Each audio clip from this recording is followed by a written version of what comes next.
We have studied last Sunday about obey your leaders at nagbigay po tayo ng oras sa bahaging yon, obey your leaders lamang. At sa bagay po na yon, siguro mas naging importante sa atin, hindi lamang po to the point of parang, alam mo yun, mag-obey lamang tayo sa ating leader, yun na lamang yon. Kasi when we read the passage in here, in Hebrews chapter 13:17, okay, obey your leaders, submit to them. Parang minsan ganun na lamang yung ating nagiging pananaw, pero hindi natin nakikita yung kalaliman at yung kahalagahan ng obedience. At kung atin lamang tatandaan at maalala last Sunday na yung obedience na ito ay nag-uugat dahil sa leaders, kung sino sila at kung paano din sila itinakda ng ating Panginoong Diyos. So we don't just obey blindly kung sino man siya, dapat ino-obey natin siya dahil may tama tayong pagkilala na siya ay padala ng ating Panginoong Diyos at siya ay in-equip ng ating Panginoon. Kaya nga sa ating pag-aaral, kung ating inaral yun, through the understanding kung ano nga po ba yung ibig sabihin ng isang leader. Ang isang leader ay isang guide. So we obey the one who God, na yung pinadala ng ating Panginoong Diyos na mag-guide sa atin patungo sa Kanya. So mahalaga po na makita natin po yun para hindi lamang, okay, obey lang tayo ng obey, pero okay, kasi ginaguide niya ako patungo sa Panginoon na mas lalo ko siyang makilala, dapat lamang mag-follow ako sa Kanya at mag-obey ako sa Kanya. Not only that, tinignan din natin ano nga ba yung qualification in Scripture ng isang leader, okay, ng isang pastor o ng isang elder. Okay, at tinignan natin yung sa 1 Timothy at sa Titus kung saan may panawagan at meron mga qualifications ang isang elder na meron itinalaga ang ating Panginoong Diyos na qualified, sustained by His grace, not because magaling yung pastor, kung hindi dahil inallow ng Panginoon na kanyang makuha o magampanan yung mga qualifications na dapat meron siya scripturally. So we obey this leader because he is equipped by God na siya ay maging qualified. Okay? Mahalaga na makita po natin yun. Pangatlo na atin tinignan din last Sunday is that yung qualification ng isang leader.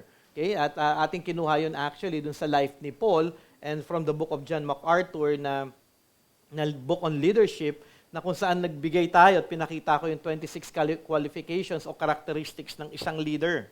So we obey a leader because qualified siya, may qualification siya from Scripture, and at the same time, kanya, ating makikita sa kanya din yung characteristics ni Paul na pagiging isang leader. So, we don't obey someone na parang kung sino na lamang. Kasi mahalaga po yung status o yung stature din po ng leader na ito'y ayon sa salita ng Panginoong Diyos. And lastly, atin din tinignan na yung meron tayo as a church, dahil tayo po ay may membership, meron po tayong manual na ating sinusunod na may qualifications din ng ating church na nakabase din sa salita ng Panginoon at inisa-isa po natin yun last time. So may 4 na qualifications kung ating titignan na kailangan nating mag-obey. We are to obey dahil qualified siya. We are to obey dahil siya ay itinakda ng Diyos para sa atin. We are to obey dahil ito ay nasa Scripture. Hindi lang parang, alam mo yun, kasi maraming mga leaders o pastors, alam mo yun, parang pastor-pastoran lamang, pero hindi naman talaga qualified. They don't actually, hindi po sila qualified na i-obey natin dahil hindi din po sila qualified. Kaya nga mahalaga na makita natin, tayo ay dapat maging mapagpasalamat sa ating Panginoong Diyos dahil meron pong itinakda ang ating Panginoong Diyos sa atin na isang pastor na kanyang pinagkaloob na qualified na ayon din sa kanyang salita. And everything is by grace. So ngayon, mas magiging, sana, na-encourage naman ko, dapat ko nga sigurong i-obey si Pastor Jay dahil mukha naman siya tinawag ng Panginoon dahil nandito pa rin naman siya at tunay na ginagabayan kayo, tunay na tinutulungan kayo na lumago sa Panginoong Diyos, tunay na nagtuturo ng katotohanan ng kanyang salita.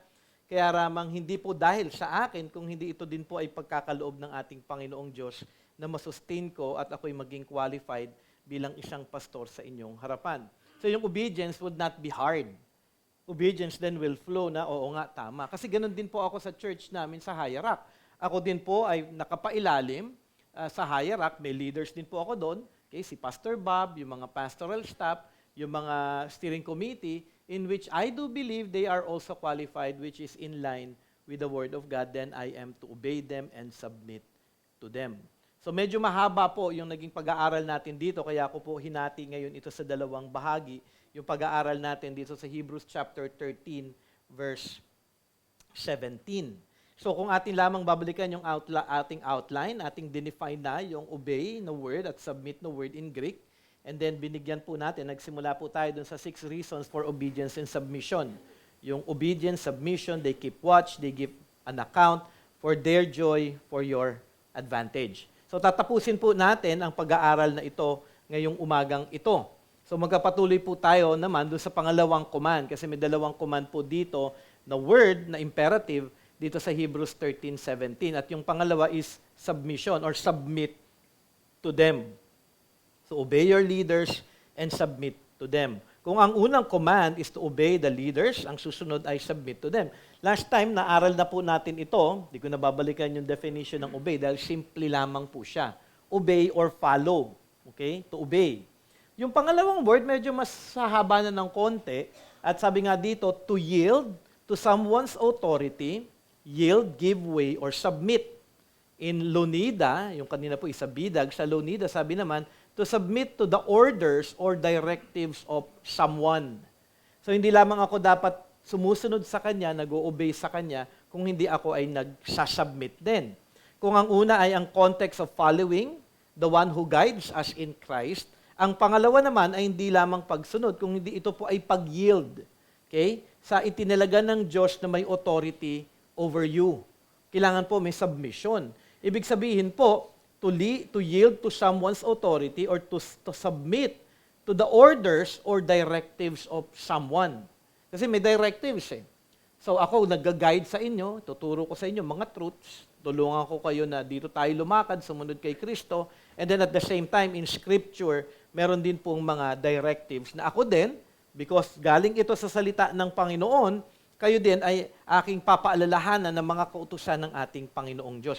Hindi kautusan ko. Okay? Kung hindi kautusan na nanggagaling sa salita ng Diyos. So, ibig sabihin, pagka meron akong itinuro sa inyo na kailangan yung sundin, ito'y galing sa salita ng Panginoon. Hindi ito yung parang, okay, ito lang yung gusto kong mangyari sa church. Ganito yung gagawin ninyo. Mag-submit kayo, Okay? Gusto ko mamaya, pagkain natin, lechong baka. Di ba? Parang, yun ang gusto ko lang pagkain. Di ba? Parang hindi naman scriptural yun. Di ba? Parang siyempre magiging weirdo pagka ganun ako. Kung ano yung gusto ko, yun lang yung susundin ninyo. Pero hindi po. The commands given sa inyong lahat, kunyari daw, when we start a ministry, okay? Bakit ito natin gagawin? Kunyari, bakit kailangan may children's ministry? Kasi kalooban ng Panginoon na hindi natin pabayaan yung mga bata na sila'y atin turuan din ang salita ng Panginoon. Kaya bakit tayo nag-start ng outreach ministry sa Bagong Pag-asa? Hindi dahil lamang ito ay minungkahe ni Brother Kenny na, Brother Jay, pwede nyo bang kayo na lang mag-outreach dito? Hindi, actually, dahil may panawagan tayo na magbahagi ng gospel to do evangelism. Diba? Ibig sabihin, lahat ng ating ginagawa is always under the authority of Scripture, under the biblical principles na atin pong matututunan sa salita ng Panginoon. Bakit tayo nagsusupport sa missionaries? Dahil bahagi po yun eh. Wala po tayong missionary dito, pero we are called na sana meron po tayong missionary kahit isa sa ating church. Kung wala pa man, di mag-support tayo ng ibang missionary na pwede nating suportahan kahit papano. Bahagi po lahat ng ating ministry, lahat po ng ating ginagawa dito sa church ay nakaayon po sa salita ng Panginoon. So kung may orders or directives man kayong naririnig, kailangan yung sundin ito dahil ito ay ayon sa kalooban ng Diyos. Hindi dahil gusto ko lang. Naalala ko, meron isang pastor ako napanood last time. Alam nyo, sabi niya gano'n, nabilang ko kung ilang kayo eh. Marami kayo. Kung ang bawat isa magbibigay ng tigi 1,000, di mabibili ko yung gusto ko. Alam mo, parang, what? Siya yung sa dating daan. At alam niyo, kung mahahanap niyo yung video yun, ako habang nakakaaliw siya. Pero yun nga, never did I do that. Diba? Yung parang, hindi naman yun parang, you are to give to the pastor because this is our way of living. Nakasulat naman yung kay Paul at sinabi ni Paul. Pero hindi mo parang sabihin, alam mo, Mga ilan ba kayo ngayon? Kailangan ko ng 80,000 eh. Mga nasa 80 yata kayo ngayon. Mukhang may 1,000 naman kayo sa bulsa ninyo. Di ba? Hindi yun biblical. Kumbaga, hindi po yun kalooban ng Panginoon, kung hindi kalooban na ng isang tao. So nakikita nyo, syempre medyo exaggerated yung example po na yun, pero maganda na makita natin, oo nga, no, kung ito'y directive coming from the Word of God, kapag ito dinisobey ko at ito'y galing sa salita ng Panginoon, hindi actually ako yung dinidisobey ninyo. Sino yung dinidisobey nyo at hindi nyo pinagsasubmitan? Ang ating Panginoong Diyos. Ako din actually, accountable din kay God. Ito dapat pinapagawa mo to sa church mo at hindi mo pinapagawa, ako din actually accountable kay God. Ako din ay may pananagutan sa Kanya. So, ibig sabihin, ng submit, inililinya mo na ngayon ang iyong sarili na hindi sundin ang iyong sarili kung hindi mag-yield ka actually sa kalooban ng Diyos na tinuturo sa iyo ng leader na itinalaga ng ating Panginoong Diyos. Mahalaga na inyong maunawaan, ito ng malinaw, hindi lamang na ikaw ay sumusunod sa nagga-guide sa iyo patungo sa Diyos, kung ikaw din ay tunay na nagpapasakop sa Kanya na sundin ang kalooban ng Diyos para sa iyo. Sabi nga, ng isang, actually ni Ellington ito, from the commentary ng A Handbook on the Letter of Hebrews, sabi doon, and I quote, "Obey your leaders and follow their orders is not a statement of two different activities, but of closely related ones." Okay? The first being general and the second more specific.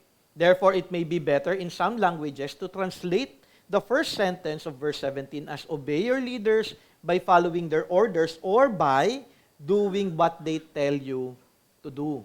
Okay? You are to do what I tell you to do, which is in line with Scriptures. Kunyari daw, sabihan ko kunyari, yung isa sa inyo na, mag-share ka ng gospel. Ayoko nga! Christian ka naman, di ba? Alam mo yung gospel, may test. Ayoko! Di ba? Parang ang weird. Di ba? Pag sinabi kong share mo ng gospel ito, share mo siya ng gospel dahil yun ay panawagan din ng ating Panginoong Diyos. Okay? Mahalaga po na makita po natin yung bagay na iyon. Actually, ako nga din, nag-message sa akin si Pastor Bob lately. Medyo mahiyain akong tao dahil parang in-assign siya sa akin, "Jay, can you go to this company?" Dahil nangangailangan daw sila ng magpapaseminar about something. Ang una pa nga nabanggit sa akin is about mental illness. Although nung nilapitan na ako, nung empleyado po na ito na bahagi ng company, kasi yung company nila may parang, tawag ba doon? Spiritual awareness something. Magpapa-seminar. Sabi ko, okay, ituturo ko seminar. 2 oras yung binigay sa akin. Gumawa daw akong PowerPoint, gumawa ako ng mga, alam mo yung mga outline, tapos mga papel na kailangan nilang masundan. Hindi ko talaga forte yun. Kaya ko naman, pero parang hindi lang ako sanay. So, nakalimutan ko nga kay Del sabihin pa, daanan niya yung letter dahil may pipirmahan ako dahil gumawa na sila ng kontrata. Na magtuturo ako sa kanila sa October 15. Okay? So, siyempre, dahil kumanto ni Pastor Bob, parang nakakaya nung sabihin ko kay Pastor Bob, ayoko po. Okay, kung sasabihin ko ba kunyari kay Pastor Bob, Pastor Bob, pwedeng si Pastor Oscar na lang kasi mas sanay sila sa mga ganyang klaseng bagay. So, pero hindi, dahil ito ay command, siyempre, the Lord is also allowing me to experience those things and to learn from those things. So, maganda naman, yung actually, hindi naman siya masama. Kaya, kumbaga, ito'y mabuti dahil gospel sharing ito. So, ngayon ako ay nagpipray. Pakipray din po ako kung paano ko gagawin yung seminar. Siyempre, mga unbelievers po ito, parang, hindi ko alam actually kung ano yung mangyayari. Pero alam ko, may plano ng maganda ang ating Panginoong Diyos. And ako, I'm just submitting doon sa kalooban ng ating Panginoong Diyos. Actually, nakalagay na nga doon sa kontrata ko kung magkano yung ibabayad nila sa akin. Sabi ko, bakit may ganito? Sabi ko, pwede mong walang ganito because I do not peddle the Word of God na para pinagkakakitaan ko pa. Para hindi, Brother Jay, wala, talaga yan, bahagi na yan ng part yan ng Sabi, okay, sige, walang problema regarding those things. Sana marami pang susunod. Joke lang. Joke lang po yun. Actually, hindi po talaga. Sabi naman sa akin, Brother Jay, you can deny it once na ibigay sa'yo, so okay lang yon. It will be in accordance to your conscience. Pero parang ini-insist sa akin, nung kapatiran, yung bagay na yan. Pero, awan ko, I'll just be praying for it. Tignan na lamang po natin yun. So, we are to do what we are to do. Okay? Minsan parang feeling natin hindi natin kaya, pero syempre, by the grace of God, siya din naman yung mag-i-enable sa atin na magawa din yung mga bagay na nais ng ating Panginoon. Hindi ba nyo naiisip na minsan kapag ako nag-command, kailangan nyo mag-submit kasi it's opportunity for you to grow. Di ba? Parang kunyari, yung pianista natin na bago, kailangan mo na mag-start. Tutugtog ka na rin sa Sunday service. Nanginginig-nginig pa siya. 3 linggo siya nanginginig sa takot. Pero ngayon, di ba, okay na yung pagpapiano niya. So, it's a good experience because you were learning on something. Parang kunyari, dun sa mga ministry heads na tinalaga ko dito sa church, yung mga tinawag ko din sa administration, as administrators, di ba, parang sila din, hindi din nila alam yung kanilang gagawin, but by the grace of God, may submission lamang sila na maganda ito para sa inyo at makakatulong ito para sa ating church. So, obey and submit. Okay? We follow them and we do what they tell us to do. Why? Okay, sabi nga ni Richard D. Phillips, and I quote, "We submit to spiritual leaders because their authority comes from Christ." Galing ito sa Panginoon Diyos eh. Galing to kay Kristo Jesus.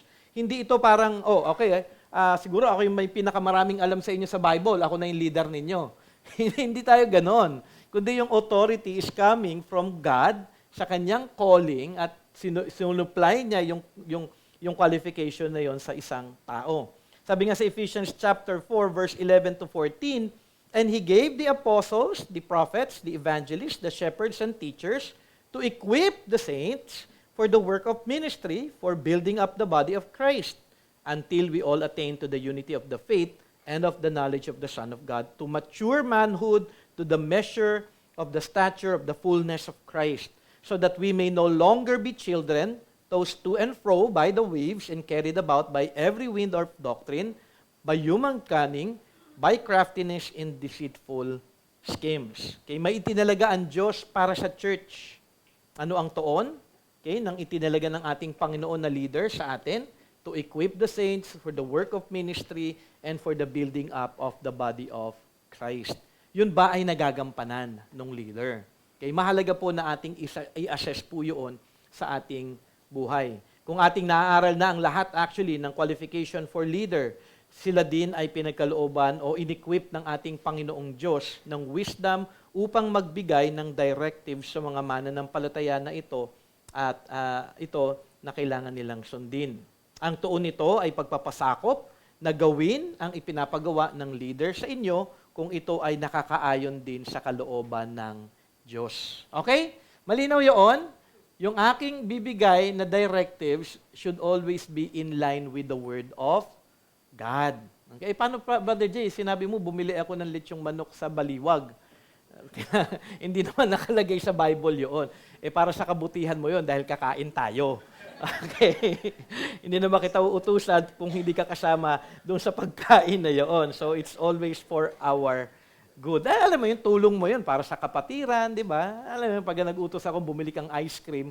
Ayoko nga, wala sa Bible yan. O di wala kang ice cream. Pero parang alam mo yun, parang simple lang. Do you love your brothers and sisters? Kapag inutusan ng ganon, showing of love na I want to serve you. Di ba? Ako yung bibili nito. Yung iba naman, sila naman yung maghahanda ng table. Yung iba naman, sila yung maghuhugas. So, we serve one another in the church. Okay?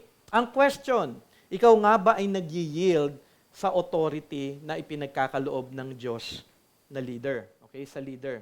Kung ginaguide ka na niya sa daan patungo sa Diyos, mahalaga din ang mga directives na ibinibigay ng leader na ito na iyong sundin dahil ito ay nais ng Diyos para sa kabutihan at para sa kaluwalhatian ng ating Diyos.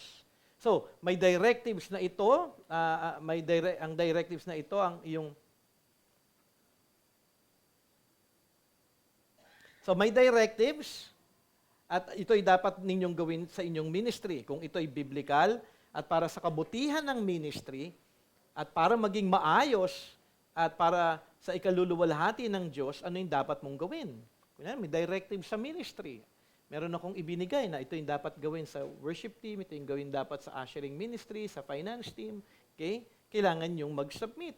Okay? Kung may counsel na ayon sa salita ng Diyos, at ito'y dapat mong sundin, ano yung dapat mong gawin? May counsel, may command sa counsel. You are to submit. Okay? Kung may kasalanan, do you submit sa correction? Okay? Do you submit to the rebuke na tunay mo nga dapat talikuran ang kasalanan? Dahil directives yun eh. You have to stop sinning. You have to stop doing that. That is sin. Then you have to submit. Okay? We are to be thankful to God because by His grace, wala naman yata akong pinagagawa sa inyo na hindi ayon sa Kanyang kalooban.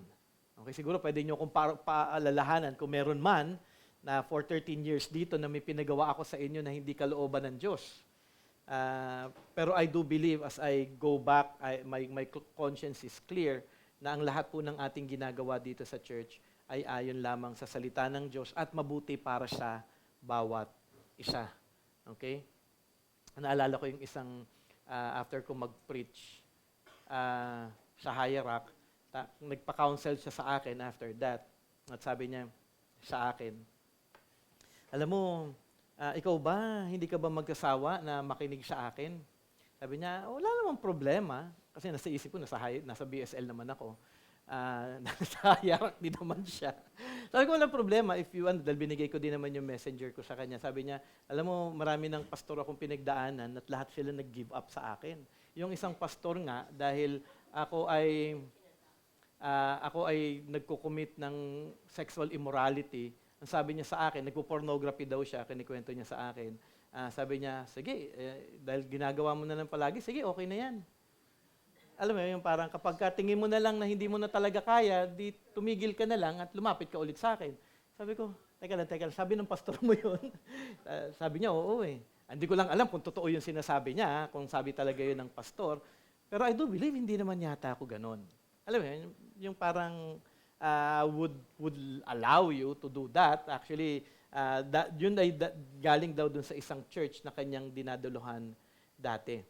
Yun ay medyo extreme. Okay? But I do believe in our church, wala naman po tayo, maging kay Pastor Kaloy, kay Pastor Bob, wala po tayong narinig na mga kautusan nila na, alam mo yun, maglalayo sa atin sa ating Panginoong Diyos. Kaya nga mahalaga na tayo magpasalamat dahil ang ating church, by the grace of God, tayo po ay nananatili na sumusunod sa Kanyang salita, sa Kanyang kalooban, para sa ating kabutihan. Okay? Meron din ako naalala, sabi nga marami nagkasabi din, na I respect and honor yung aming pastor, I will follow him as long as it is in line sa gusto ko. Ayun, parang mag-submit lang ako. At pag dumating na yung, ayoko yung tinuturo mo, alis na ako. Okay? Pag may directives na binigay na laban sa kanyang kagustuhan o sa kanyang preference, wala nang submission. Be reminded. Okay? Kapag ang directives is coming from the Word of God, you are to submit. Dahil galing sa Word ni God yun, hindi yun galing sa akin, kundi galing ito sa salita ng Panginoon. So, kapag directly na ikaw ay hindi nag-submit dun sa kalooban ng ating Panginoong Diyos, yun po ay kasalanan laban sa Kanya. Okay? If it is in line with the Word of God, we are called in our verse to obey and submit. Okay? Obey your leaders and submit to them. Okay? I pray na maging malinaw ang ating pag-aaral sa command na tayo ay mag-submit sa ating leaders. Basahin ko lamang yung sinabi ni John MacArthur, and I quote, "Obey your leaders and submit to them. It is the right of such men under God and in meekness and humility to determine the direction of the church, to preside over it, to teach the word in it, to reprove, rebuke, and exhort. They are to shepherd the flock of God, exercising oversight not under compulsion, but voluntarily, according to the will of God, and not for sordid gain, but with eagerness, nor yet as lording it over those allotted to their charge, but proving to be examples to the flock. Pastors and elders are under shepherds who serve under the chief shepherd. Just as church leaders are to rule in love and humility, those under the leadership are to submit in love and humility. Mahalaga po na makita po natin yung bagay po na yun. Sabi nga sa 1 Thessalonians chapter 5 verse 12 to 13, we ask you, brothers, to respect those who labor among you and are over you in the Lord and admonish you, and to esteem them very highly in love because of their work. Be at peace among yourselves. So mahalaga po na makita po natin ang panawagan na ito. So pangatlo, okay, na importansya para po tayo kung reasons why we are to submit and obey sa ating leaders, because they keep watch. Okay, sabi nga sa passage, for they are keeping watch over your souls. Ang salitang watch ay hindi lamang, alam mo yung parang pinapanood ko kayo. Okay? Yung word po na watch in Greek, sabi nga sa Solonida, is to take care of or to look after, with the implication of continuous and wakeful concern for. Okay? To look after, to take care of. We are to obey and submit to our leaders because they care for us. Gusto niyo ba na may nagki-care para sa inyo? Ay, ayoko, Brother Jay. Ayoko mag-care ka. Parang weird naman yun, ano? Hindi po, kasi we attend church, we are part of the church so that we may experience the care of the Lord. At yung care ni God sa atin, first and foremost, nanggagaling po ito sa care ng under-shepherd. At ako po yung under-shepherd dahil ito po ay command ng ating Panginoon at panawagan ko din bilang isang pastor. Okay? They are concerned. Okay, yung mga leaders, concern of our souls. Meaning, concern sila sa ating pang-spiritual na buhay. Di ba ang ganda na merong isang tao o leaders natin, mga self-servants ninyo, na concern sa inyong spiritual walk. Dahil sila itinawag ng Diyos na maglingkod, bigyan ng kakayanan na maunawaan ng salita ng Diyos, pinagkalooban ng Diyos ng wisdom, nagabayan ang bawat isa sa katotohanan. Kaya naman ang magandang pagtugon sa kanilang panawagan ay obedience and submission. Okay? Kung ating babalikan lamang yung definition, inyong alalahanin ng mga salitang ito, with the implication of continuous and wakeful concern. Mahalaga po yun. Okay? Continuous, ibig sabihin patuloy akong may concern sa inyo. Okay? Sa bawat isa. Ilang kayo ngayon dito, di ba? Marami po kayo. At concern ko po ang bawat isa, especially to those who are members of the church because they have committed themselves to the Lord. At ito din in truth ay nasa puso ng mga tunay na tinawag ng leaders ng Diyos. At ito po ay totoo sa akin. Ayoko man kayong isipin, alam mo yun, parang ayoko nga isipin itong mga to. Parang imposible. Naisip niyo na ba yun? Kunyari daw habang ako ay nasa bahay namin, si Pastor Jay kaya, iniisip ako, oo naman. Concern ako sa inyo, pinag-pray ko kayo, iniisip ko kayo, ito matigas ang ulo nito ayaw umalis sa ulo ko Okay, ito ganito kumbaga ayoko man kayong isipin, pero kayo pa rin ay nasa aking isipan. Dahil yun po ay panawagan ko. Kumbaga palaging pinapaalala din ng ating Panginoong Diyos sa akin. Okay? Ito ay dahil yun sa panawagan namin at iniisip ko kayo in terms of your spiritual walk. Concern ako, paano kaya ito? Paano kaya ito? Okay? Ito nga bang kapatiran na ito, kumusta na kaya siya? Okay? Bakit kaya hindi ko siya nakikita? Bakit kaya ilang Bible studies na siya na hindi uma-attend? Pinapansin ko po yun. At alam ko kung sino yung mga hindi uma-attend. At alam ko din yung mga wala dito dahil alam ko kung saan kayo nakaupo every Sunday. Wala to Alam ko kung saan kayo Kasi minsan, nasi-ship lang kayo ng kaunti, pero diyan pa rin. Yung pa rin naman ang mukha nyo. Okay, wala naman pagbabago, maliban na lang nung pandemic, dahil kayo naka-face mask, hindi ko alam kung sino yung pumasok. Baka magnanakaw na pala. Okay. Sinunod ba kaya niya yung ipinag-uutos ko na gawin sa kanya, na gawin niya para siya'y lumago sa ating Panginoon?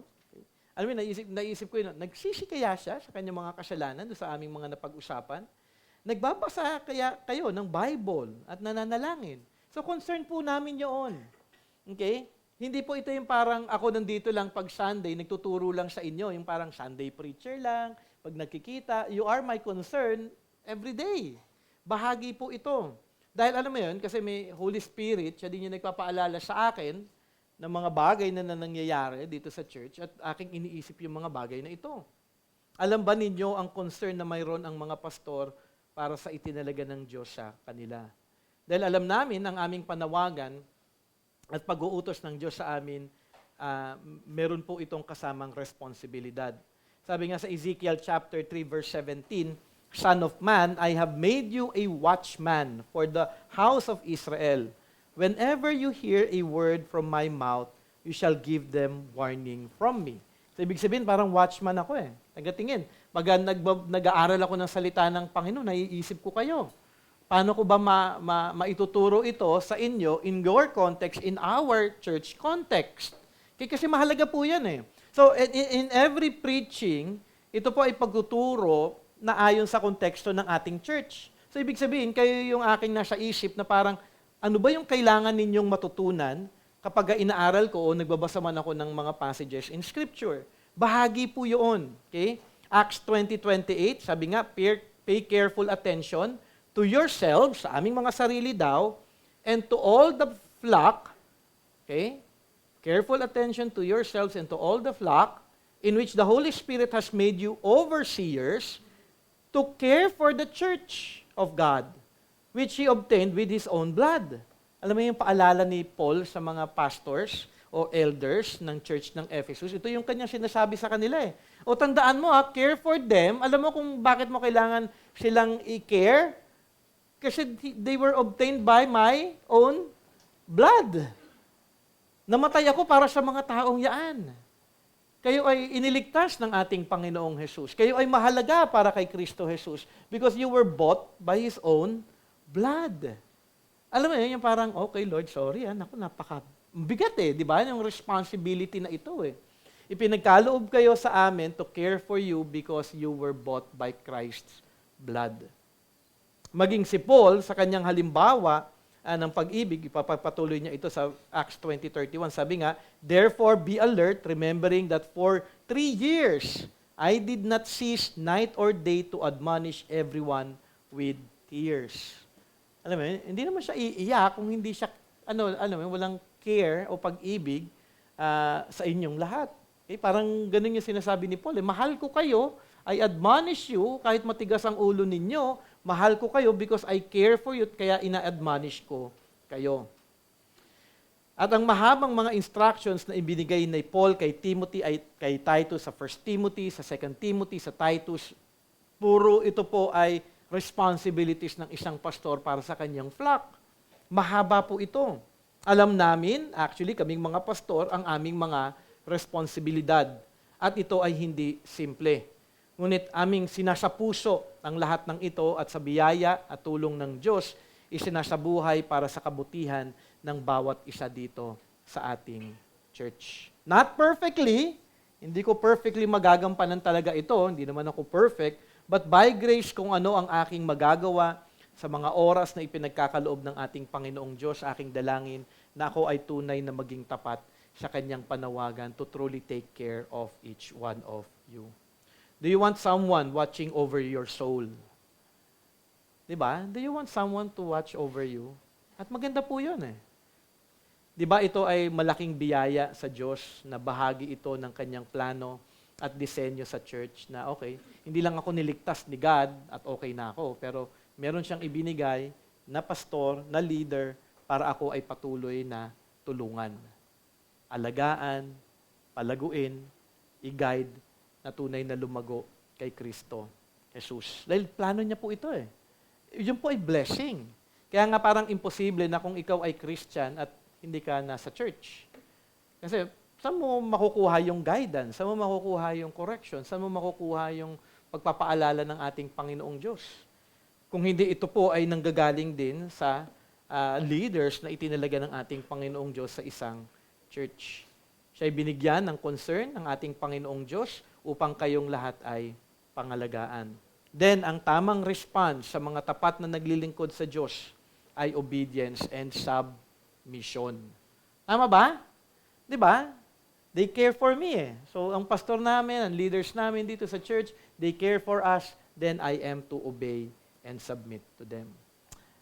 Another reason why we are to obey and submit is that they give an account. Okay, sabi nga sa ating passage, as those who will have to give an account.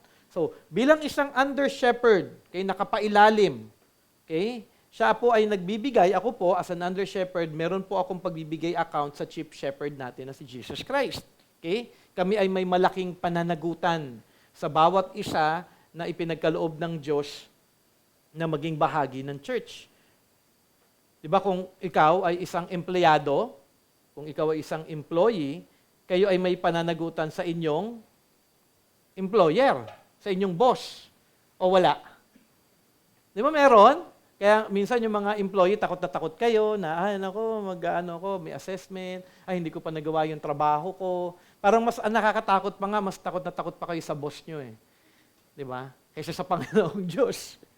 Pero kami, ganun din kami actually. Ang boss namin, ang ating Panginoong Diyos. Accountable ako sa Kanya. Hindi sa tao, okay, kundi sa ating Panginoong Diyos. So ibig sabihin, kung napapabayaan ko kayo, pananagutan ko kayo sa ating Panginoong Diyos.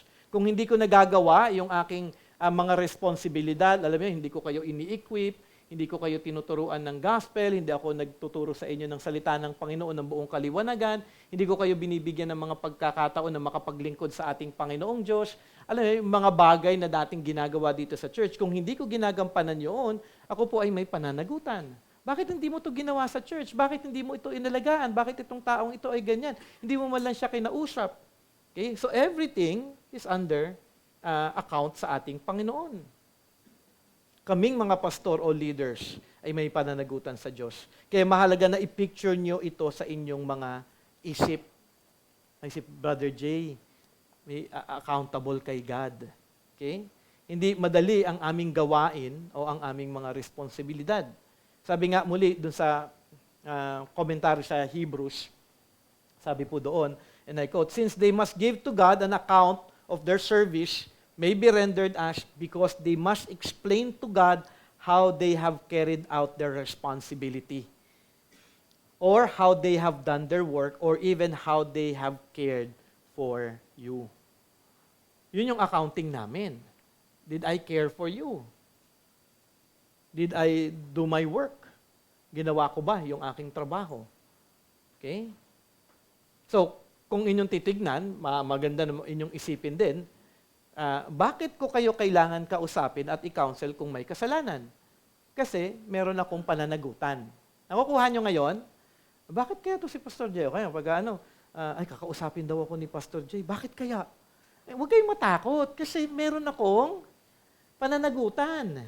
Okay? Bakit ko kailangan kamustahin? Ako, bakit kaya ito nag-hello? Nag-hello si Pastor Jay, nag-good morning. Parang takot na kagad, ano? Kasi kailangan ko kayong kamustahin o kausapin.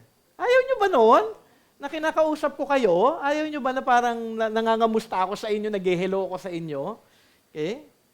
Bakit kailangan ko na masiguro na kayo ay tunay, nakakapakinig at nakakapag-aral ng salita ng Diyos? Kasi importante na naihahatid ko yung message ni God ng malinaw. Naintindihan niyo ba ito? Parang ako, sa anak ko, no? After ng preaching, natanong siya, what did you learn? Kahit Tagalog yung preaching ko, majority of it. At least meron pa napakinggan dyan na English na kahit papano, what did you learn? So at least kahit papano meron. Okay? Bakit ko kailangan kayong i-warn, i-rebuke, pagsabihan? Ako, pinagsabihan na naman ako, Pastor Jay. Sobra naman, ako na lang ang nakikita palagi. Okay? Kasi meron akong responsibility dahil I'm accounted kay God. Bakit kailangan kong masiguro na ang bawat isa ay tunay na nagiging kagamit-gamit sa Diyos? Okay? Bakit ko kailangan maging concerned sa inyo? Dahil ako at ang ibang leaders ng church ay may pananagutan sa Diyos. Kaya huwag kayong magtaka. Huwag kayong parang mag-aalala. Okay? Aming ginagampanan yung aming panawagan. We will give an account. Kaya sana maunawaan ninyo ang katotohanan ito. Ito'y para sa inyong kabutihan. Ayaw nyo nun, yung pastor ninyo, pastor namin pala, napaka-obedient kay God. Kaya alam nyo ba, maraming pastor, walang pakialam sa kanilang mga tupa. Yung hindi sila kinakausap, hindi sila kinukorek, hindi sila pinagkasabihan, hindi sila pinapaalalahanan. Parang umattend lang kayo ng church, tapos magbigay na kayo ng magbibigay, yun lang. Di ba ang dami-daming ganun church? Na parang ginawa lang negosyo ang church. Pero dito, you experience care. You experience, alam mo yun, yung mga bagay na kailangan gampanan ng isang pastor. So think biblically. Think of a way kung paano kayo makakatulong sa akin na aking magawa ang aking responsibilidad ng maayos at tunay na magiging suporta din sa aking panawagan. Tulungan niyo ako, magtulungan tayo. Okay? Dahil meron din akong responsibility. Kayo din, may responsible din kayo sa ating Panginoong Diyos at tutulungan ko kayo sa mga bagay na iyon. At ang way na panawagan na magawa natin ito na para tayo ay tunay na makita natin that I gave an account is that you may be able to learn obedience and submission. Ako ay mag-o-obey at mag-submit dahil ang aming leader, ang aking pastor, ay may pananagutan sa Diyos. Okay, susunod, for their joy. Okay? Let them do this with joy and not with groaning. Okay? Obey and submit upang kayo ay makapagbigay ng joy sa inyong leaders. Di ba parang may joy ba ako kapag kayo hindi nag-submit? Parang, ito, tigas ng ulo saya-saya ko sa iyo Parang, alam nyo ba na kapag hindi kayo nagsasubmit, ibig sabihin lang nun, you are sinning, magiging masaya ba ako na kayo ay sinning? Siyempre hindi. Di ba? Kaya nga mahalaga na makita po ninyo yung katotohanan yun. Sabi nga ni John MacArthur, it is the responsibility of the church to help their leaders rule with joy and satisfaction. It is your responsibilities. Kaya responsible po kayo doon. Kung ako ay malungkot, dapat pasayahin niyo ako. Sasayaw-sayaw ba? Parang gano'n, no? Okay? Kung may responsibility kayo, ito ay ang tulungan ako at ang mga leaders na aming magawa ang aming mga responsibilidad ng may kagalakan. Okay, paano ito? Paano ko ba si Brother Jay mabibigyan ng joy? Hindi joy na dishwasher. Baka mamaya mag-umapaw yung office ko ng joy dishwasher. Okay, sabi ni Apostle John sa 3 John 4, sabi doon, I have no greater joy than to hear that my children are walking in the truth. Yun actually pinaka-joy namin. Makita ko, kaming mga leaders, makita namin na ang bawat isa ay tunay na lumalakad sa ating Panginoong Diyos, lumalakad sa katotohanan. So, you want to give joy to your leaders? Walk in the truth. Sundin nyo ang kalooban ng Panginoon. Okay? Magbasa kayo ng Bible, sundin nyo ito, at luwalhatiin ninyo ang ating Panginoong Diyos. If you will walk in the truth, that is our joy. Kung kami ay naglilingkod ng tapat, ang inyong paglago at pagsunod sa katotohanan ay kagalakan namin. Masaya ako na ang bawat isa, kunyari syempre, ano yung mga pinanalangin ko noon, nung bago pa lamang ako, na Lord, sana in time, dahil ganito yung sitwasyon ng church, I pray, lalo na, may youth ako noon, sana itong mga youth na to magpatuloy sa Panginoong Diyos, sana maging member din sila in time, sana lang sundin nila yung aking panawagan, yung inyong salita. So, syempre, nakita ko din naman yan sa ibang mga kabataan na nagpatuloy sila, na sumunod. Okay? Ito'y joy para sa akin. Okay? Syempre, sadness kung hindi, pero joy para din sa mga tao na ginamit ng Diyos na sila ay tunay na lumakad sa ating Panginoon. Si Paul, kanyang na-experience ang joy na ito sa church ng Thessalonica. Sabi sa 1 Thessalonians chapter 2, 19-20, for what is our hope or joy or crown of boasting before our Lord Jesus at His coming? Is it not you? Alam mo yung joy ni Paul is yung mga mananampalataya sa Thessalonica. For you are our glory and joy. Why? Dahil ang church ng Thessalonica ay obedient and submissive. Sila ay tunay na sumusunod at nagkapasakop sa salita ng Panginoon. Maging sa church ng Philippi, sabi ni Paul sa Philippians chapter 1, verse 3-5, I thank my God in all my remembrance of you. Every time na naiisip niya, isipin niyo na yan, may pagpapasalamat sa Panginoon. And then verse 4, sabi nga, always in every prayer of mine for you, all making my prayer with joy. Sana ganun palagi, no, na kapag naisip ko kayo, Lord, thank you. Hindi yung parang, Lord, oh no. So, every remembrance of you. So, ibig sabihin, make a good impression or submit your life to the Lord na kapag naiisip ko kayo, you are my joy.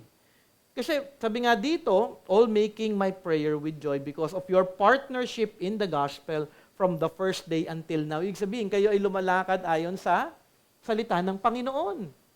Okay? Kung si Paul na-experience yun, maganda na ma-experience din po ito ng lahat ng mga pastor ngayon na tunay na tapat na naglilingkod sa ating Panginoon. So nais ba ninyo na magbigay joy sa leaders? Okay? O sa akin bilang inyong pastor. So obey and submit. Grow in grace. Grow in Christ-likeness. Yun po yung joy namin. Okay? Specifically, it will be my joy if you will pray for me. If you will serve with me. Alam mo yun, when I serve, you are serving with me. Bahagi kayo na naglilingkod. Alam mo yung joy na, di ba, nung nag-start tayo dito, parang halos lahat yata ng ministry, ako yung kakanta, ako yung mag-aano, ako yung mag-a-usher, ako yung ano. But now, you're serving with me. Nagpipreach na lamang ako. Dati ako pa mag-worship servant, ako pa mag-prayer time. Pero ngayon, di ba, nakita naman natin yung paglago ng bawat isa. That is my joy, that you are serving with me. That you worship with me. Sama-sama tayo na magpuri sa ating Panginoon, magpasalamat sa Kanya. Learn with me. Di ba? Every time na meron po tayong mga equipping, every time na alam mo yun, meron akong ini-invite na speaker to teach us how to study the Bible, about finances, di ba? Para sa mga kababaihan, about accountability. So, sama-sama tayo na lumago, mag-aral ng salita ng Panginoon. Fellowship with me. Huwag naman kayo parang after service, in Jesus' name, amen. Nandun na kagad sa may labas ng ng gate. No, fellowship. Fellowship with us. Okay? Talk to me. Hindi nyo ba alam na ako ay may kagalakan pagka kinakausap nyo ako? Lalo na kapag kakain ako, tapos may katabi ako, na wala namang gustong tumabi sa akin in reality. Nakakalungkot yun. In truth lang, yung tamang kakain ako, tapos lalayuan ako. Parang sabi ko, baho ba ang hininga ko? Nagtututbrush naman ako palagi. Naligo naman ako. Okay? So talk to me, huwag kayong matakot. Masaya po akong kausap. Okay? Makakarinig kayo palagi ng sermon. De, joke lang. Na hindi ako ganun. Actually, doon sa mga nakakausap ko, diba kung ano-ano yung mga pinag-uusapan natin. Okay? Be open to me. Huwag kayong mahiya na mag-open up sa akin. Kung may problema man kayo, meron kayong pinag-iisipan, pinagpaplanuhan, be open. Okay? Trust me. Maganda na pinagkakatiwalaan ninyo ako. Okay? Be patient with me din. Okay? Kasi hindi din ako perfectong pastor. Hindi po ako magiging tama sa lahat ng aking magagawa. So be patient. Mahalaga po na makita din po yun. Okay? Read with me. Kung ako ay nagbabasa man, kung ako ay may pinapadalang devotional sa inyo every day, most probably almost every day, read with me. Okay? And listen to my biblical instructions. Kung meron ako mga katuruan, mga instructions in Scripture, pakinggan nyo itong mabuti at inyong gawin. Okay? Let's grow together in Christ. Alam mo yung magsama-sama tayo na lumalago. Yun po yung direction ko lamang naman dito. Kung ako'y lumalago, I pray na kayo din ay lumalago din sa ating Panginoong Diyos. So help me do my responsibility with joy. Ngayon, may idea na kayo. Diba? May knowledge na kayo. Alam nyo na kung paano, kailangan nyo ngayon itong isabuhay. Okay? But the writer of Hebrews also adds, sabi nga sa ESV, not with groaning, in NIV, not burden, in NASB, sabi doon, not with grief. Okay? John MacArthur said, and I quote, "It is a serious and all too common thing for stubborn, self-willed people in church congregations to rob their pastors of the joy God intends faithful pastors to have." So you're robbing the joy na dapat para sa amin na ibinigay ng Panginoon. Failure to properly submit brings grief rather than joy to pastors. And consequently, brings grief and displeasure to God, who sends them to minister over us. Grief means an inner, unexpressed groaning. It is a grief often known only to the pastor, his family, and to God. Because lack of submission is an expression of selfishness and self-will. Unruly congregations are not likely to be aware of or to care about the sorrow they cause their pastor and other leaders. Hindi nyo po alam yun. Okay? Kung ano yung ikinagigrieve naming mga pastor. Kami mga pastoral staff in High Rock, when we talk about situations, siyempre kami na lang yung nagkakaunawaan, kami mga pastor, with their situations, with their concerns, with their counselings, and yun po yung nakakalungkot. Kung atin titignan lamang, isang example ay si Jeremiah. Kaya nga actually si Jeremiah tinawag na weeping prophet. Okay? Bakit siya weeping prophet? Dahil ito sa katigasan ng ulo ng bayan ng Israel. Okay? In truth, nakakaiyak talaga yung kanyang buhay at kung paano pa rin siya naging tapat sa kanyang panawagan despite sa katigasan ng bayan ng Israel. Alam mo yon, for how many years, preach lang siya ng preach, tawag lang siya ng tawag, warn lang siya ng warn doon sa mga Israelita at that time, pero sila nang patuloy na nagdi-disobey at hindi nagsasubmit. Siguro isang passage na maganda na makita at ma-depict ito, sabi sa Jeremiah 9:1, Oh that my head were waters, and my eyes are a fountain of tears, that I might weep day and night for the slain of the daughter of my people. Masakit na nagdi-disobey ang mga taong ito, okay, sa ating Panginoong Diyos, mas masakit na sila din ay pinaparusahan ng Diyos. Yun nga yung double pain doon eh. Alam mo yung parang, sinabi mo na kung ano yung dapat niyang gawin, dapat niyang sundin, yung kanyang kasalanan, pero magkapatuloy siya sa kasalanan, tapos may consequence si God. Alam mo, nakakalungkot yun eh. Kung sana sinunod niya ang ating Panginoong Diyos. Hindi ako eh. Actually, hindi naman ako yung kailangan sundin eh. Ang kailangan sundin, sino? Ang Diyos eh. Ako, tagapagsalita lamang ako eh. Kaya nga, alisin niyo sa isip ninyo na, okay, kapag ako nagbigay ng command, if it is in Scripture, kapag nag-disobey kayo, hindi ako yung dinidisobey ninyo. Ang dinidisobey nyo si God. Kasi kapag nag-disobey kayo, may consequence ito. At kung yung consequence na ito, hindi naman sa akin dahil nagawa ko na yung part ko eh. Wala akong consequence dahil ako ay, alam mo yun, nag-correct ako, nag-rebuke ako, ginawa ko yung responsibility ko. Ang kawawa, yung nag-disobey. Kasi may kasama itong consequence. At kalungkutan ko doon kung makikita ko yung consequence na inyong pagdaraanan din. Si Paul, na-experience niya din ito sa church ng Corinth. Ganun din eh. Matigas ang ulo ng mga taga-Corinth eh. At doon makikita natin na maging si Paul, day and night, crying and weeping. Okay? Grief actually is part of the ministry. Hindi ko naman po ini-expect when I entered the pastoral ministry na magiging, alam mo yun, masaya palagi. For sure may joy, pero may grief bahagi po ito. And I have experienced it for 18 years in the ministry. It is nothing new for me na may grief. Okay? Lalo na nung bagong-bago ako dito, kung alam nyo lang, umiiyak ako sa gabi. Umiiyak talaga ako. Iyak ako ng iyak. Ewan kung bakit. Ako lang, si Del nga, okay lang yan, para lumago ko pa sa Panginoon. Parang, part yun eh. Talagang part yun eh. Kasi matitigas eh, ang ulo eh. Alam mo yun, parang sabi ko, clear naman ako. Parang kapag babalikan ko nga, ako ba'y matigas ang ulo ko siya? Pero that's part eh. Pero let me share to you what gives me grief in the ministry. Mainly, if you are disobedient and unsubmissive, given na yun sa text natin. Pag disobedience and submissiveness, talaga nakakalungkot.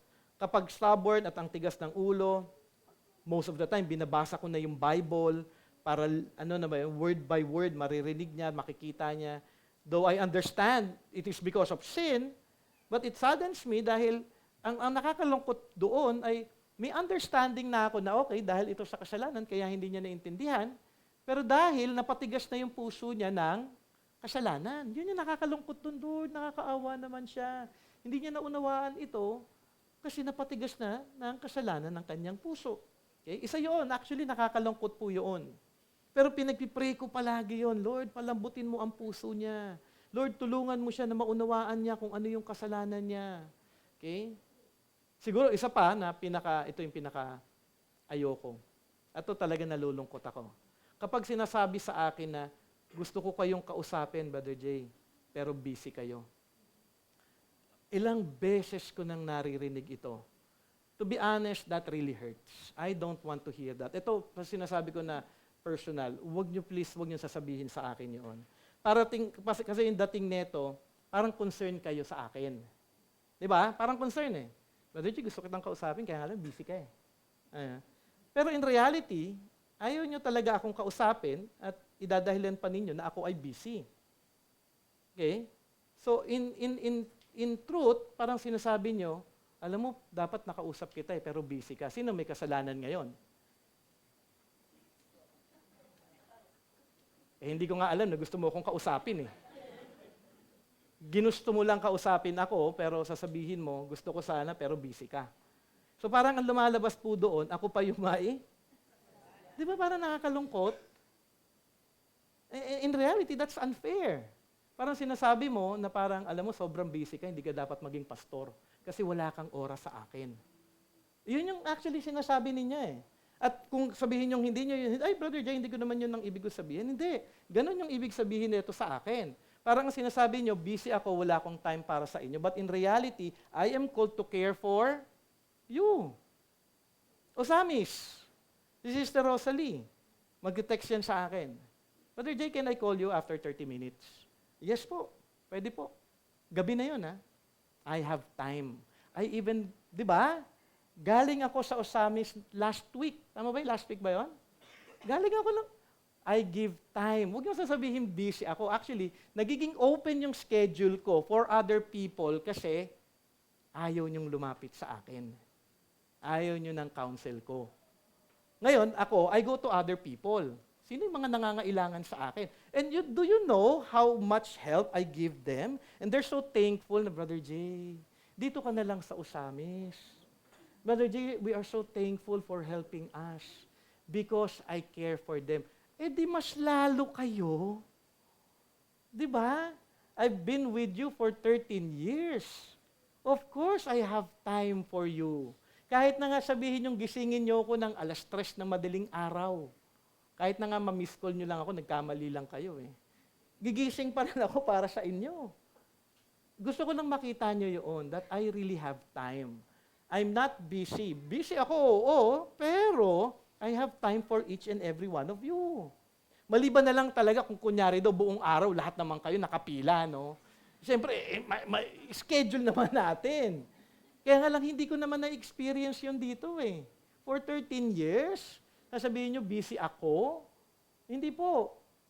Ako po ay magiging busy kung kayo din ay tunay na lalapit sa akin. Okay? If I have time for other churches, kaya nga si Pastor Bob, sabihin niya, Jay, pwede mong i-handle tong counseling na ito? Sige po, wala akong problema. May nagpupunta dito, kapaka-counsel. I have time. Kaya huwag niyo sasabihin busy ako, ha? Kasi mismo si Pastor Bob, nagbibigay ng counseling cases na rin sa akin. Okay? Tingin ba ninyo sa akin, hindi ko kayo priority? Priority ko po kayo. Lahat kayo ay priority ko. Pero ang problem, kayo po yung may problema. Ayaw niyong i-avail yung blessing ng binibigay sa inyo ng Panginoon na kayo mas lalo ko kayong magabayan at mabigyan ng instruction kung paano sumunod sa Panginoon. And you're losing a lot of things. Diba? Kasi sayang You're just wasting a lot of time sa mga bagay na ito na kung ako'y makakatulong sa inyo, then let me help you. Kasi yun po yung aking kagalakan. It is my joy to help you. It is my joy.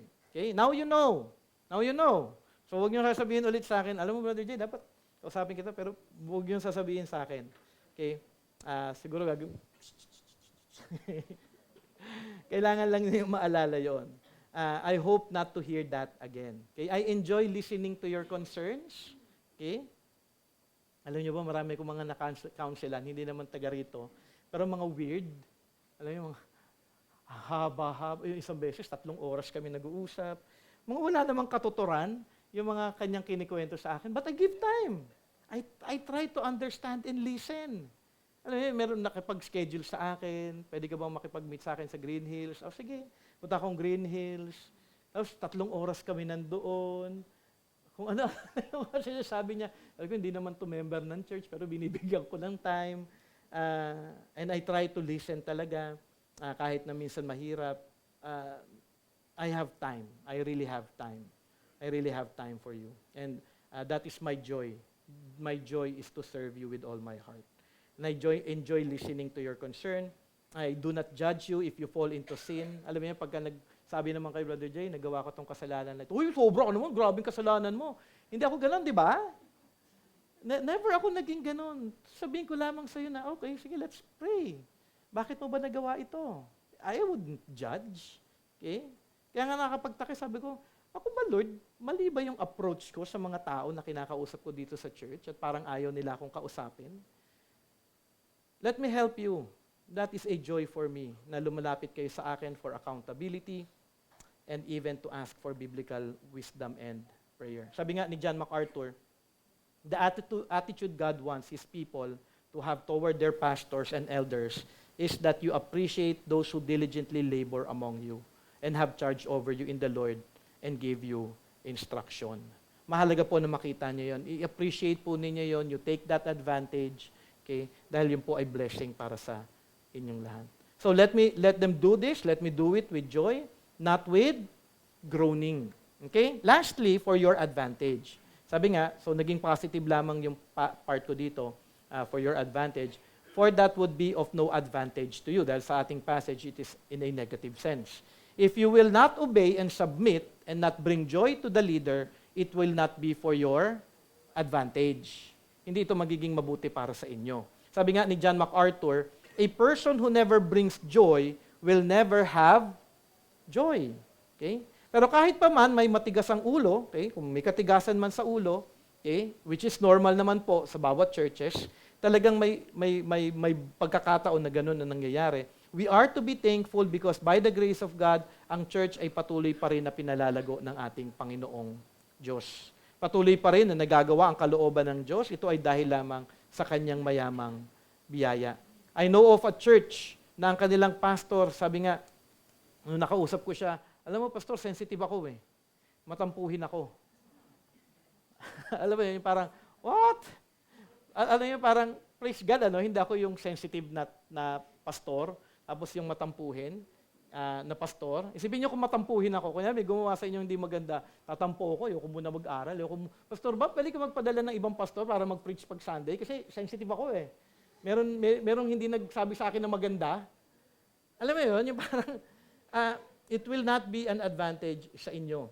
Actually. Kaya nga, sabi nga, dahil sa kanyang pagiging sensitive, actually, hindi niya na nagagawa yung kanyang tungkulin. Alam mo yung kaunting sakit niya, reason na para walang ma-accomplish. Okay? Nakakalungkot po yung ganon. Alam ko na mahirap ang ministry, pero despite of that, we are called to serve the Lord with all our strength. So, ibig sabihin lamang, why am I sharing that? Kasi nga, hindi naman ako yung pastor na parang mahina, na matampuhin o may character defect. Okay? Ang kagandahan, despite of the situation, may joy pa rin naman ako. Di ba? Yung sinasabi ko nga, when I started here, I was really crying. Dahil ang hirap pala. Kasi nasanay ako actually for 4 years in Albay, church planting. Ako lahat yun. At the same time, ako yung nasusunod na tamang wala akong problema kasi ini-start ko pa lang ang lahat. Ayun, bago sa gospel, di nila alam, they would ask, sa Albay nga, I would counsel even from 9 to 12 p.m. Alam, pupunta sa bahay ko. 9 o'clock sila darating, nag-away kasi sila mag-asawa, tapos mag-aaway pa sila sa harapan ko. Hanggang alas 12 ng gabi kami. Pero sabi ko, okay, tulungan ko pa rin sila, andun pa rin. Joy ko yun para sa kanila. Pero despite of that, we can see in our church, by God's grace, tayo pa rin ay nagko-continue. Okay? Alam ba ninyo na mahirap talaga mag-concentrate, na mag-aral, mag-prepare kung may concern sa church? Hindi po ganun kadali po yun.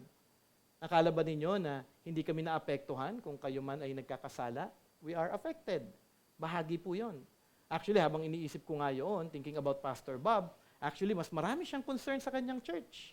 maging ang iba pang mga CCM pastors, maging ang pastoral ministry sa hierarchy. Pero as I can see, and we can see by the grace of God, the church is still doing well. Not being affected of the concerns brought by the people of the church. So do you want to have a church that truly have joy? Then obey and submit to the leaders of God has appointed, especially if they are leading you in line in the truth of God's Word. Mahalaga po na makita natin yon. Kasi kung walang joy, alam mo yun, it will be a disadvantage. But despite of that, kahit wala ngang joy, kami pa rin ay naglilingkod ng buong puso sa church para ang church ay patuloy na umusad, patuloy na lumago. Let me end with John MacArthur sa kanyang sinabi dito, sa kanyang commentary. Mahalaga po ito. Sabi niya, to cause our leaders grief is harmful to ourselves as well as to them and to the church as a whole. It is unprofitable for you. When we do not have a loving and obedient spirit, God is displeased. Our leaders are grieved, and we lose our joy as well. Paul's joy in faithful believers was always related to their joy. Rejoice in the same way and share your joy with me. Philippians 2:11. Ito yung mahalaga, sabi nga dito in the end, you will never find a truly happy pastor apart from a happy congregation, or a happy congregation apart from a happy pastor. Let us pray. Lord, maraming salamat sa inyo pong pagpapaalala sa amin, sa inyo pong katuruan dito sa Hebrews chapter 13, verse 17. Ito po ay mahalagang pagpaalala sa aming lahat, Panginoon Ama, na tunay nga, Panginoon Ama, na amin pong hindi lamang naunawaan ang inyong salita, but Lord, yung inyong panawagan to obey your leaders, submit to them, for they are keeping watch over your souls. As those who will have to give an account, let them do this with joy and not with groaning, for that would be of no advantage to you. Lord, I pray na maisabuhay po namin ang bawat katotohanan na ito upang kami bilang maging isa sa church, Panginoon Ama, sa inyong disenyo, sa inyong plano, sa inyong panawagan, Panginoon Ama, para sa aming lahat. Thank you for teaching us. Thank you for giving clarity, Lord God, sa lahat ng inyo pong itinuturo sa inyong salita. Salamat, Panginoon Ama. And I pray for everyone na tunay nga po, Panginoon, na kami ay magpasakop lamang, hindi lamang sa akin, kung hindi magpasakop sa inyong panawagan, to obey you and to submit to you, O God. Dahil lahat po kami ay sama-sama din na nagdanais, Panginoon Ama, na mag-obey lamang at mag-submit sa iyo. By your grace alone, O God, amin po itong tunay na magagawa. So thank you for your word. Thank you for everyone who is here. We pray, Lord God, that you will once again bless us in the coming days, in the coming week, Lord God. Nawa patuloy lamang po kami na magdepende sa iyo, mag-trust sa inyo, magpasakop sa inyo, Panginoon Ama, na kami ay nakatingin lamang sa iyo palagi at nagbibigay kaluwalhatian sa inyong pangalan. Tulungan niyo po kami na magbasa ng inyong salita, patuloy na nananalangin, patuloy, Panginoon Ama, na lumalago kay Kristo Jesus. So thank you, Lord God. We love you, O Lord. In Jesus' name we pray. Amen and amen. Good morning po sa inyong lahat.